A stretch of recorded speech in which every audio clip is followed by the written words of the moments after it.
Greetings. Welcome to So Much to Talk About. My name is Nabaté Isles, and it's always a pleasure to share facts and viewpoints on the world of sports. This week is no different.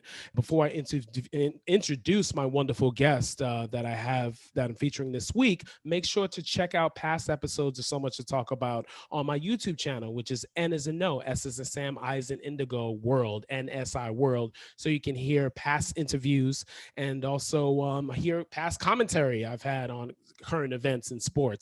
But I would like to introduce this gentleman who is a true inspiration and someone that has been at the pinnacle of his field. He was an umpire for Major League Baseball for 34 years and one of the best to ever do it.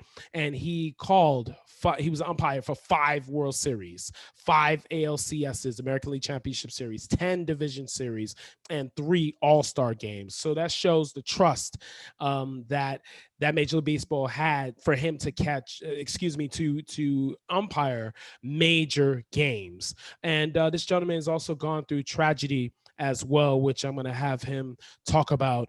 And also through a collectible exchange, he has memorabilia that will be auctioned to benefit the Magic of Michael Foundation, which is a foundation that remembers his son who passed away of the rare disease of ALD at the age of 27. It's my pleasure to introduce the great John Hirschbeck on So Much to Talk About. How are you, sir?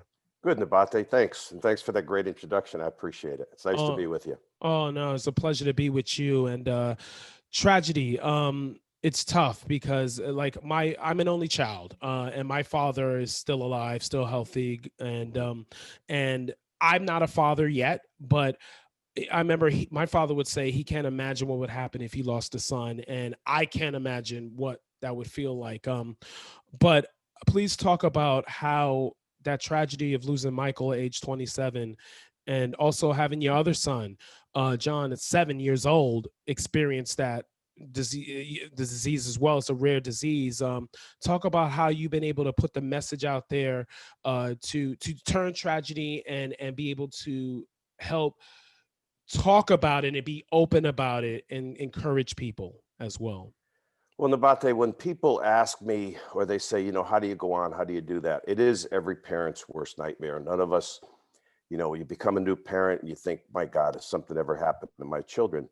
Mm-hmm. And then, unfortunately, some of us are faced with the reality, and that happens. And then after mourning and you have to decide, am I going to fold up the tent and just waste my life away or whatever it might be, drugs, alcohol, whatever, or make the decision that, I have my wife, I have my 2 daughters, I have friends and family, a lot of people that love me and care about me, and you decide to go on. But the one thing you have to know in your mind is that no day is ever going to be the same. But you still have to wake up and the sun's shining and you have your rest of your family and you put one foot in front of the other and just go on. Wow. And please talk about the Magic of Michael Foundation, how that's been something that has really, been able to reach other people and help other people. Sure.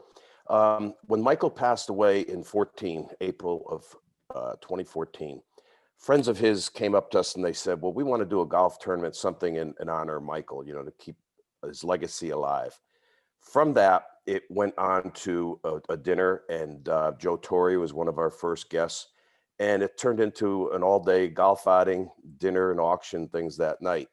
And we created the Magic of Michael to help. Our mission statement is helping families face the curveballs of life. So throughout Northeast Ohio, we work very closely with Akron Children's Hospital on different initiatives and programs. We help less fortunate inner city children and most of all, children with disabilities. And we've done everything from wheelchair ramps to battery power wheelchairs for one girl with MS, companion dogs, remodeling bathrooms to make them wheelchair accessible, handicap accessible. We have special Christmas programs for children in the hospital with terminal illness. We buy gifts, bring in Santa Claus, and we do some things for their entire families because they're going through such a hard time. we have a program, an after-school program for inner-city children where they can go to the Y after school and do everything from play to study to interaction, have meals. So the list goes on and on. And we've also donated $250,000 to Akron Children's Hospital over the last 4 years. Mm-hmm. So I'm always trying to think of ways to make money. And Michael would never ever want to part with these things because he was so into baseball and collecting things, and all the bat boying he did for teams throughout the years. And friends of mine once said, and I came up with this idea, well, if I get rid of everything I've collected over the years or been given to me, we could probably raise a lot of money to go towards the Magical Michael. So we went forward. I had a couple friends help me categorize, pack everything, and ship it to New York to Brandon Steiner. And now the auction is ongoing, ending on the 14th. And 100% of the proceeds are going to the Magical Michael. Little John was diagnosed at 7 years old and only given a year to live. I mean, and did it, and then you found out that it's such a rare disease. It ended up reaching all of your children, like eventually down the road. But how were you able to really focus on your job and work through this? Because many people would have not been able to. You know what? I thank God every day for being a member of the baseball family. At the time, Dr. Bobby Brown, this was 1992 when John was diagnosed, and Dr. Brown was our league president, and we had to go to pick up and move to Minnesota, to the University of Minnesota for Michael, who was also diagnosed, and both of our daughters as carriers. Yeah. So he said to me, John, whenever you're ready, your job will be here. When you can get back to work, it'll be here. And it just gave me such a peace of mind that that was one part of life that I didn't have to worry about. I just had to take care of my children and my wife. Wow. No, that's real. And here with John Hirschbeck, one of the great umpires, Major League Baseball history. He was in the game for 34 years, and he also leads his wonderful foundation, which is called the Magic of Michael Foundation. And make sure to go to Collectible Exchange, which is COLLECTIBLEXCHANGE.com, to be part of the auction, which is auctioning memorabilia and everything to raise money for the foundation. And it goes until November 14th, everybody. So make sure to support. John, so now in baseball, your time in baseball, which players were really characters that you can be even keel with, knowing that, okay, I could tolerate him being a pain in the ass today, or or this guy's like being too nice today. Like who has those ebbs and flows? Well, first of all, you don't tolerate him being a pain in the ass too long. That's right. You get rid of him because you're going to make my day miserable, and that's not going to happen. But people often ask that question, or like, how bad were they? They yell at you all the time, and that's really not the case. I compare it to like any job in life. When people that you work with or people that are your boss see that you hustle, you care, you work hard, and you're trying to do the best job you can day in and day out, then I think that's the most important thing. That's what counts. And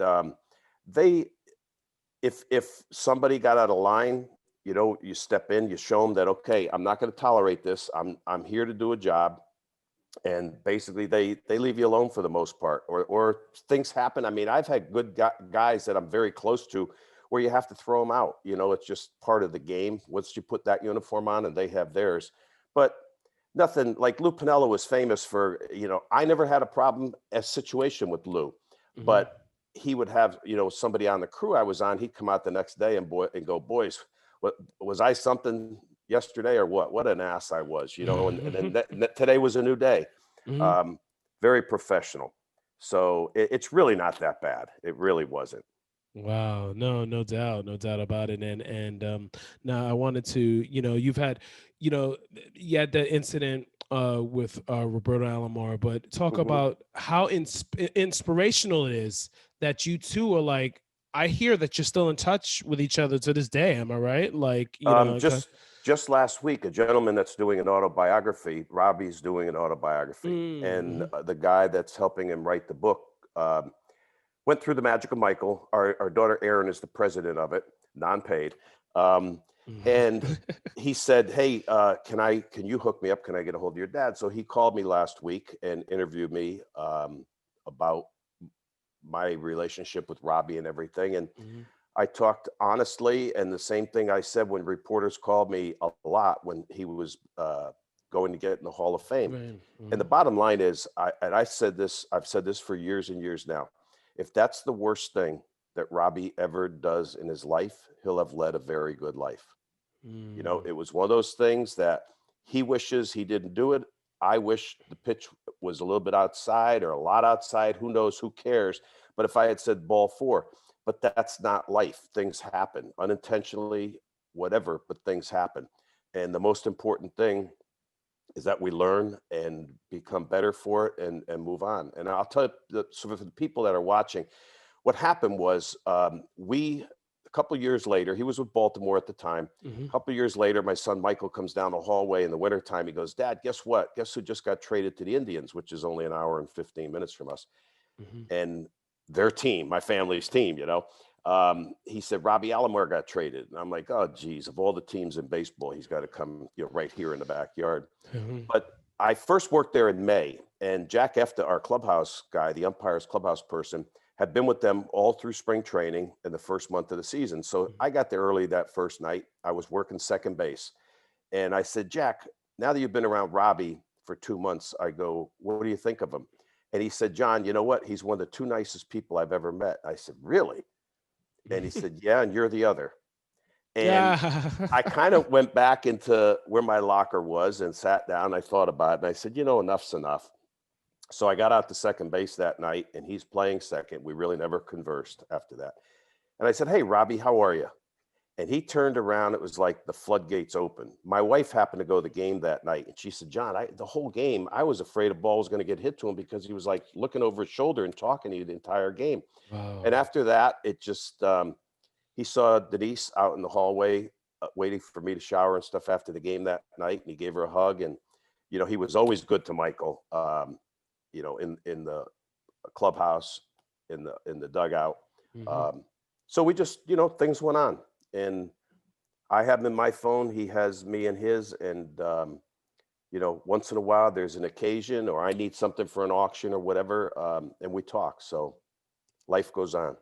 Yes, indeed. Yes, indeed. Here with the great John Hirschbeck, great umpire for Major League Baseball, 34 years in the game. And also we're talking about his wonderful foundation, which is the Magic of Michael Foundation, to raise money for inner city youth, as well as for battling sickness, illness as well. So John, I want to talk with you about the World Series 2016, your 5th World Series.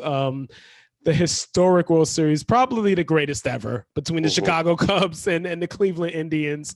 I mean, so much excitement, brought the Cubs their first world championship in, oh goodness, in over 100 years. Yeah, it was 108 years. Yeah, 108 years, 1909 and 1908, excuse me, when they last won it. But how was it? What was the tension like on that field from the Chicago end, you know, and everything, especially, you know, dealing with that game 7 and knowing that, oh my God, like this could slip away and it could be another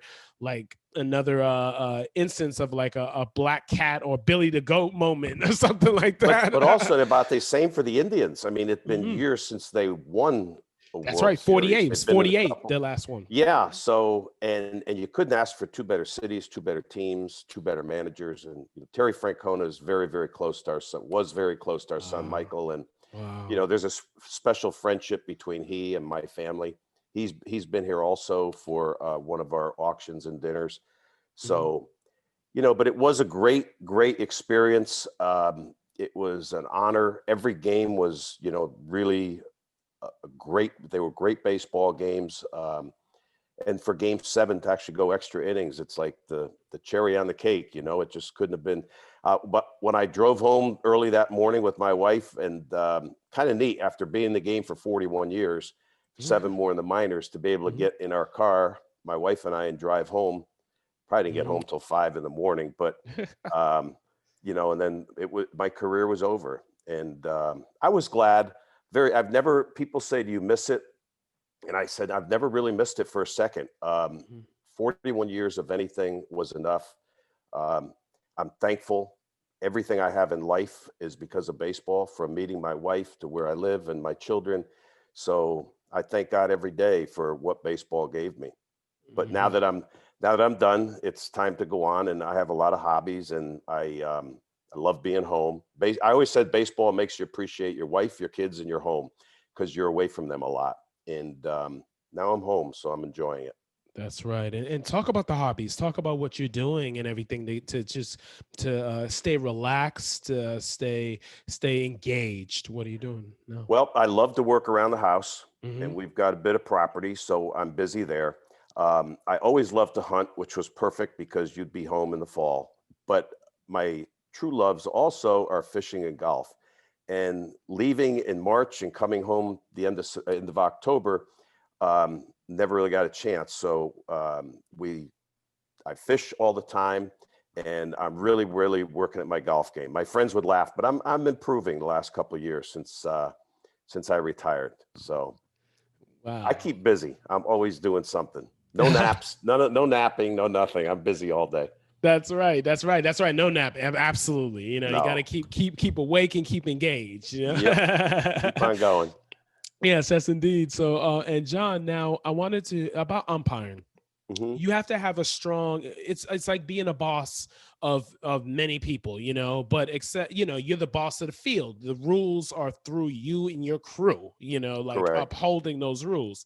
So, how did you build a tough exterior early in your age? Because some people can't deal with doing that, being like firm. This is what it is. That's what it is. And you're going to have people that don't like you, and you're going to have people that respect you for what you do. So how did you get your mindset right throughout coming up through the umpiring ranks and the love and the passion, but psychologically being like so strong and firm and kind of like not being emotional about it too, being able to separate that? I think first off, treating people with respect. I always did. And even as I got to be older, the senior, you know, type umpire, I would treat the same, like in spring training, a kid that just maybe got to work that day with the big league team and his first at bat or whatever, by saying hello the same I would to Cal Ripken when he came up to bat. You know, hey, how you doing? And just showing them that I'm no better nor any worse, and I'm here to do a job. The perfect thing for me is to go there and never be noticed and leave and go on about my business. But it's not unfortunate, but part of the job is that sometimes it doesn't work that way. But just being fair. And I remember, again, Joe Torre told me once that he said, whenever you walked on the field with your crew, we knew we were going to be treated fairly. And that means a lot. And especially teams that aren't, let's say, quote unquote, as good as, let's say, the New York Yankees or somebody else, that they know, okay, we're going to be treated fairly today. And consequently, nobody bothered us. They also knew that I wouldn't tolerate it, and or to my crew, and they pretty much left us alone. Would let us do our job, but they also knew we were going to hustle and bust our butt and give them 100% effort. Doesn't mean we don't make mistakes, or doesn't mean we miss plays, even before replay, you know, that there's still going to be some arguments, but then it's over. Yes, indeed. And wow. And John, now, what do you think of, you know, the current protocol and processes of umpiring now, you know, with instant replay? How beneficial has that been for the game? Well, it's been beneficial to the people that want to think, which is, I think, today's society, no matter what sport it is, or no matter what it is in life, they want everything to be perfect. And life isn't perfect. Things still happen with replay, whether it's the NFL or MLB, because there's humans in there. The technology is great, but things still happen. Maybe not as many, but they do. And to answer your question, I'm more old-fashioned. I realize, though, that time brought about a technology way we are now. But here's an example I use. Let's say it's April and a kid, and let's say my team is winning 15-0 and it's the ninth inning. Okay. But we're winning 15-0. And a guy on my team hits a ground ball in the infield and it's a bang, bang play at first base. Now he wants his manager to review that so he can get the base hit. When it's 15-0, it's like, okay, let's just take the out and go on. But selfishly, they want every single hit, everything they can get. And those kind of thoughts and that kind of thinking, pitching, everything, at bats, everything counts towards the money they're going to make. So they want it to be perfect. They want it, if it's, again, that same scenario, they want that at bat to count. They don't want to just swing at a first pitch fastball and say, okay, let's go on. It's 15-0. It's about them. And that's the negative side, I think, of what's going on.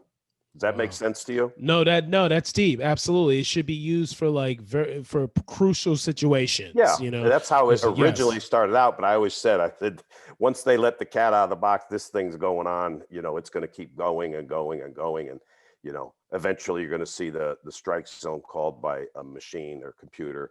It's just going to keep on going. And it's changed the game. And if you think games were long now, look at the playoff games. I mean, they can't play them in 3.5 hours is fantastic. Yeah. They're just going to keep getting longer. There's no way they're ever going to shorten the baseball game. Yeah.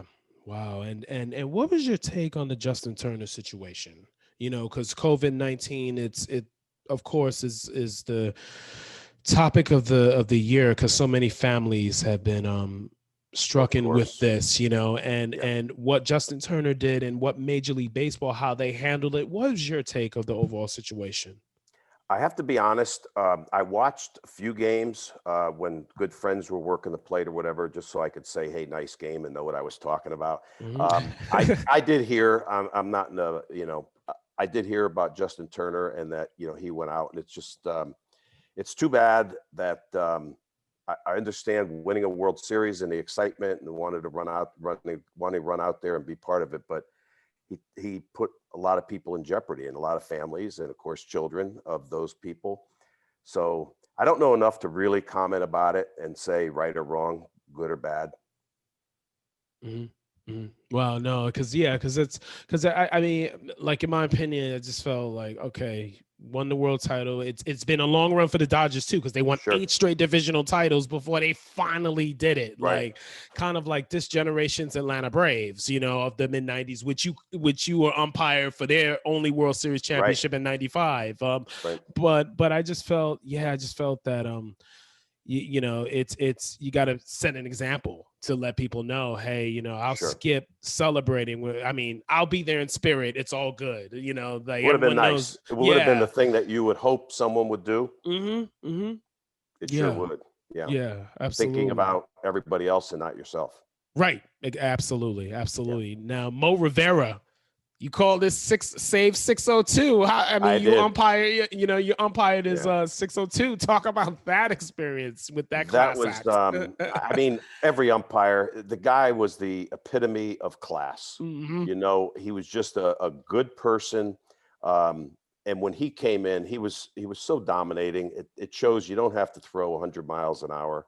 You just have to know where your pitches are going. And we came into New York for that series and just, heard like, okay, Rivera's close to this all-time save record, but you just go out and you're doing your job. So we do Friday night's game, and now Saturday was a day game. So we were all, the 4 of us were going out to dinner after the game. And you don't really, you think more about, okay, I've got the plate today. I got to have my game with me and, go out and do a good job. And then next thing you know, it's the 9th inning and the gates open up and here comes Mariano Rivera.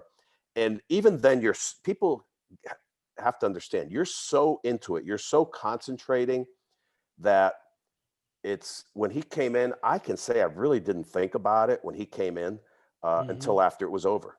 And then when it's over, you go, wow, that was really cool, especially being part of it when the guy's a good guy, a good person, and it's something that the record's never going to be broke.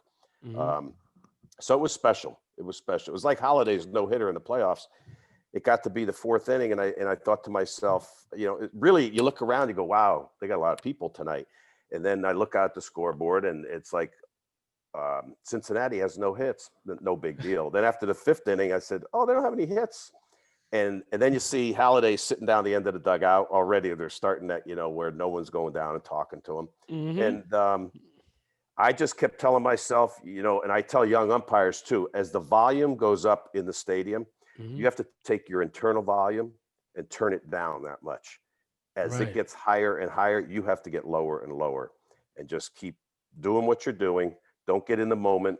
Mm-hmm. And it was special. God's blessed me a lot. I mean, those are things that, like, I was blessed, first of all, to do what I did. That's what I dreamed of doing through college and went to umpiring school. But just to be a part of those games, it was like right place at the right time. I guess I was just lucky. Wow. And it's really cool looking back, because another thing people say was, how does it work in the World Series? I say, well, my wife and my family, they all have a great time. They're enjoying it. I said, you don't have time because it's such a hectic pace. It's so long before at the ballparks, long after, crowds, busy in the hotels and a lot of people around. And it's usually till I'm up in a tree stand in November, deer hunting, that I kind of say, boy, that was good. I'm glad I'm through it, but that was really a lot of fun. That's when you really sit back and enjoy it. It's the aftermath. Yes, indeed. And I want to ask you one last question, John. And I thank you for your time. Thank you for being on so much. Oh, it's to an talk honor about. to be on your show. Believe me. Oh, appreciate you, sir. And yes, and now, which game would you rather relive? Would it be David Wells pitching a perfect game against the Twins, where he claimed he was hungover during that game? Yeah. Would it be Barry Bonds hitting the 756 home run to pass Hank Aaron? Would it be Roy Halladay in October 2010 in the first NLDS game against the Reds? Or would it be Game 7 of the last game you umpired of the historic 2016 World Series when the Cubs win it? Which 4 games would you relive first? Okay, now you tricked me, because I thought the 4th one was going to be Mariano, and my answer was going to be Roy Halladay, because I knew that I was a deep part of it, not just to keep my game going, but then when you threw Game 7 in, that was special, because I knew everything I've been through in my life, my sons dying, and my career, and meeting my wife, and just everything. It was like that was my last night, and it wasn't sad. It was special, and I thank God. I walked off when I was walking off the field. I went like this, and I touched home plate. I went from second base and walked back, and I just kind of looked up and I said, "Thank you, Lord, for everything you've given me." Wow, yes, indeed. And through the ups and downs, for sure, Exactly. Absolutely. I've been so blessed to be a part of the baseball family. I really have. And, I'm out now. I don't have to say that, but, I was very, very blessed. I met so many good people over the years. I could name the negative people on less than one hand, but there are thousands of good people that I've met and been a part of my life through the game of baseball. No doubt about that. And if people, I just want to mention one thing before we go up. Absolutely. If people want to know more about it, go to our website, magicofmichael.com. There's a link there also to Steiner, to the auction. Yes. But down, you can see different pictures of the families and at Christmas time and the things that we've done and our auctions, hospital visits. And then down at the bottom, it says related articles or whatever. And there's a bunch of stories. And the one I would tell people to read the most is called The Umpires Sons. And they'll know everything in the world about Denise and I and our family through John and everything that went on. So, and I guarantee every woman out there that's not a sports fan will enjoy it as much as the men in their life who's a diehard sports fan. So it's The Umpires Sons. Well, absolutely. And once again, magicmichael.com is the foundation website. Also, to make it easier for people, is X. So C is in car, X is in X-ray, stuff.com. That's collectible exchange. Like, makes it easier for people to find the website to check out the items, the over 500 memorabilia pieces of John Hirschbeck's time, of his 34 years in Major League Baseball as an umpire. And it benefits the Magic of Michael Foundation, and it goes through November 14th. Mr. John Hirschbeck, honored to have you on So Much to Talk About. Appreciate you. Thanks, Nabaté. It's a pleasure talking to you. Well, thank you. And thank you all for watching So Much to Talk About. Have a wonderful evening. Take care. Bye-bye, everybody.